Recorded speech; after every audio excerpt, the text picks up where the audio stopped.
Everywhere pulsates the spirit. The spirit and not the power. The witness, the one that watches, that is the reflection of God, who is the spectator of the work of the Devi. Actually, what happens? That without rising up to that status, if we also say, all right, we are also watching because we are the spirit, then we do not achieve that caliber. And with all the blessings, like 7 auras of the heart, we have got 7 ashrams. We do not understand that we all have to discipline ourselves only to take advantage or to be in the Sahajoga, to claim that you are a Sahajogi is not a sign of being a cell of the heart. And warning has to be given now. Very important is, at this juncture, when Sahajoga is now taking off, remember this, the speed has been gained and it is taking off. Those who will be left behind will be left behind. So don't get into bumptiousness. First is your character, as everybody says, they are very bumptious. Try to be humble and then understand that you have to be in the plane and not left behind on the grounds. It is moving fast. Now the most fortunate thing is that today is the Navaratri, and that I should be in London, and this Navaratri puja should be performed here. No other country is that privileged because this is the highest puja.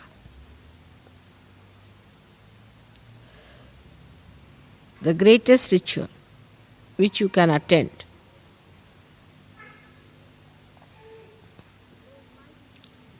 So why do we do Navaratri?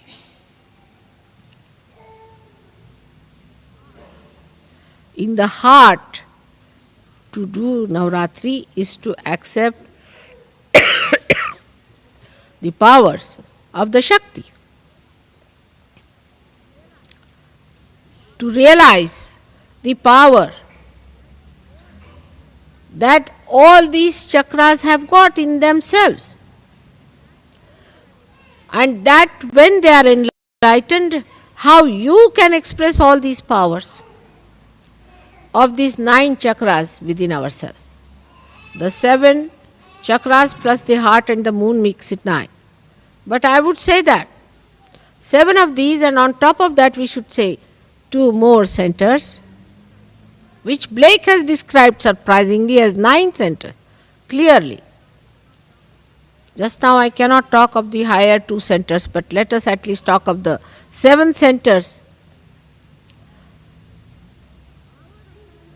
The power of these centers have we been able to develop within ourselves.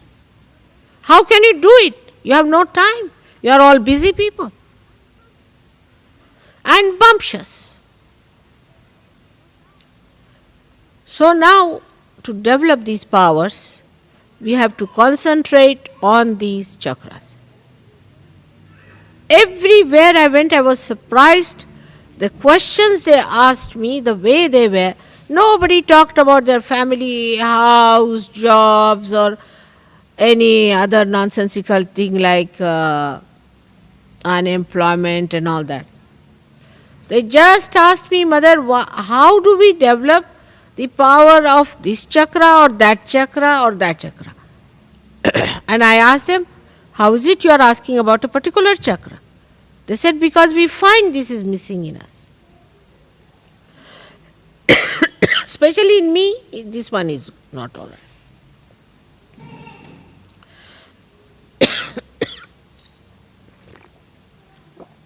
This is another negativity to make my throat all right.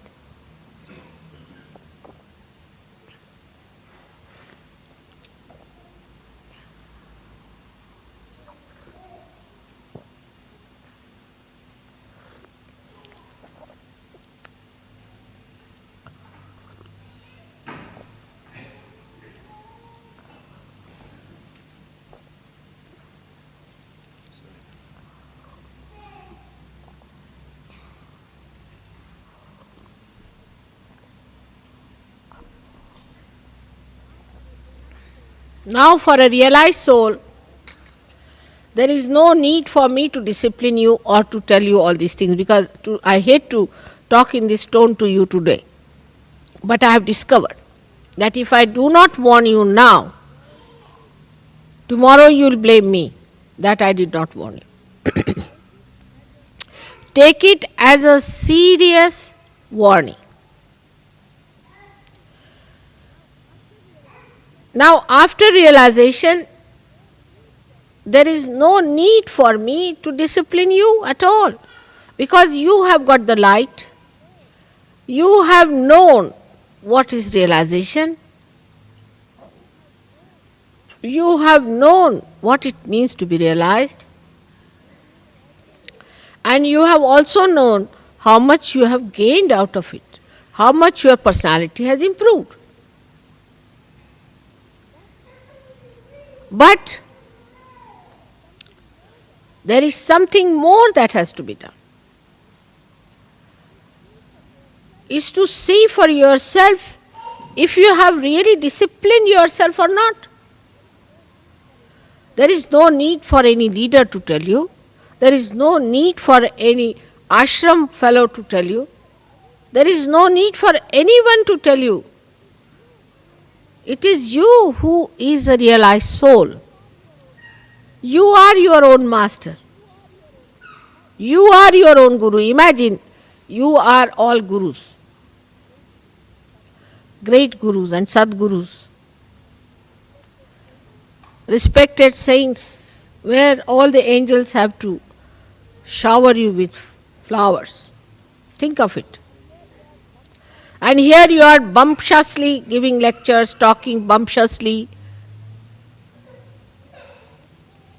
Very embarrassing, even for the deities. They don't know what to do, whether to garland you or to shut your mouth. Here you are, who have been, or I take them out. Who is crying?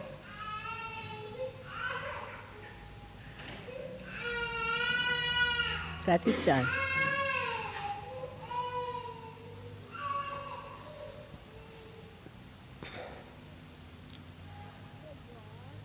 Here you are in such a great position that you have got realization.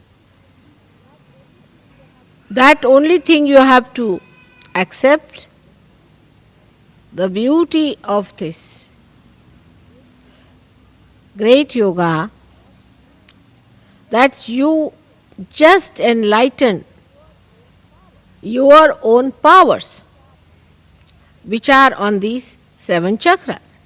Now let us see, the first chakra belongs to the power of Gauri, the power of the mother of Shri Ganesh.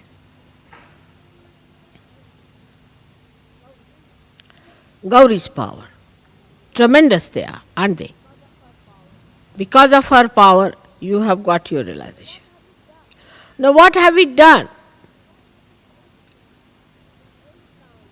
to enshrine that power within ourselves? Today, if it is the first day of Navaratri, let us see what have we done. Have we been able to develop our innocence within ourselves?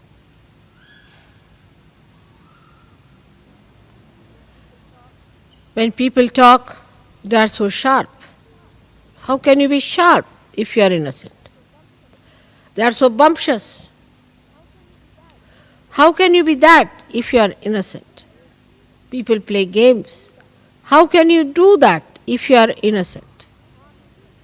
Harm each other. How can it be if you are innocent? So, first of all, you have to see yourself that the power of innocence, if it has to live, all the rest of the nonsense has to go away.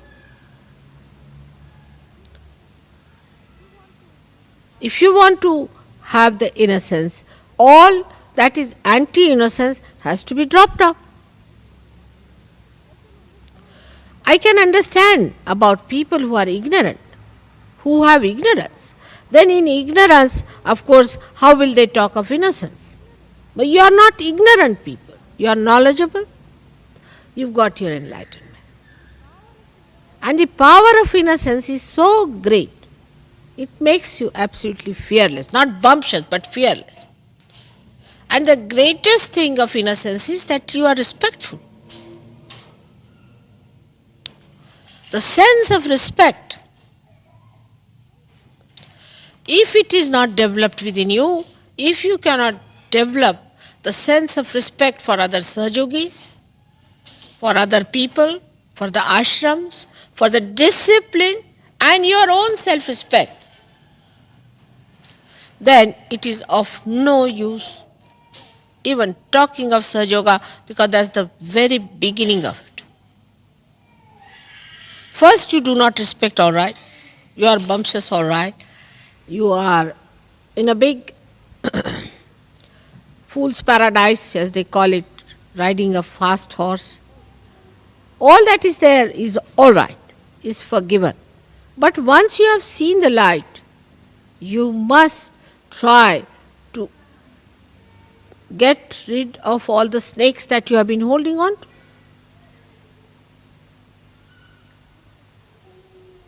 It's a simple thing. In your childlike nature only, you can receive the blessings of Gauri. Otherwise you cannot. You have to be really childlike.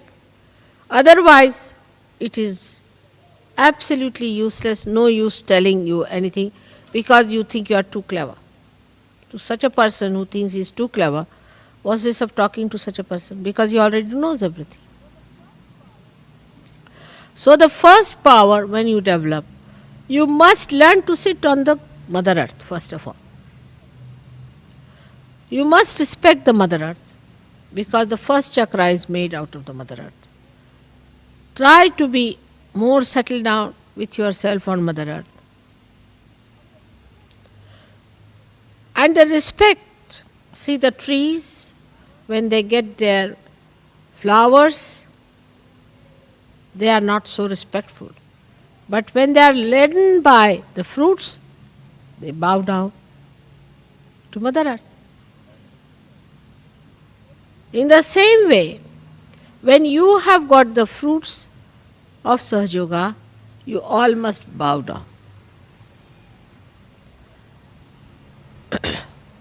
And innocence has a special capacity to make a person extremely peaceful. Extremely peaceful. All the anger, temper, violence. If a person doesn't have innocence, it cannot come in you. Because a person who is not innocent is either sly or aggressive. He cannot have peace within his heart. But an innocent person is not bothered. Innocently he lives, enjoys everything in complete peace and harmony. But this violence comes when a person becomes clever. He thinks, I am so clever, the another one is so stupid, I have a right to shout at that person. And the one who is not innocent is never wise. He may be to look sharp, but he is not wise. Wisdom comes only with innocence. And how much wisdom have you gathered?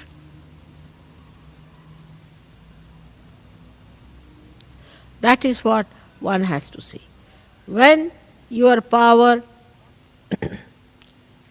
of innocence increases, wisdom is apparent. People say that fellow is very wise. For example, if somebody is crying about his wife, a wise person will say, "Oh Baba, just look at this, still busy with his wife." Another one is crying about his house or something. He says, "Oh, look at this one, still busy with the house." There is no end to it. I have known people who get so swollen up that they think they must give a big lecture for 1 hour on Sahaja. Unless and until they have given 1 hour lecture, they do not think their ego has manifested itself fully. But a wise person, he doesn't have to talk or speak or do anything. He impresses his silence, his wisdom on others much more easily. That is what we have to see. Have we been able to discipline ourselves? Because our growth is very much in the beginning of it. We have to grow quite a lot. And people don't understand this point. In an atmosphere of egoistical temperament, that you have to grow. You have not yet grown. You have to grow a lot. And when you grow, you find this wisdom really fragrant with compassion. Your wisdom is fragrant with compassion. Such beautiful compassion can emit through your being that anybody who comes in contact with you will feel your auspiciousness.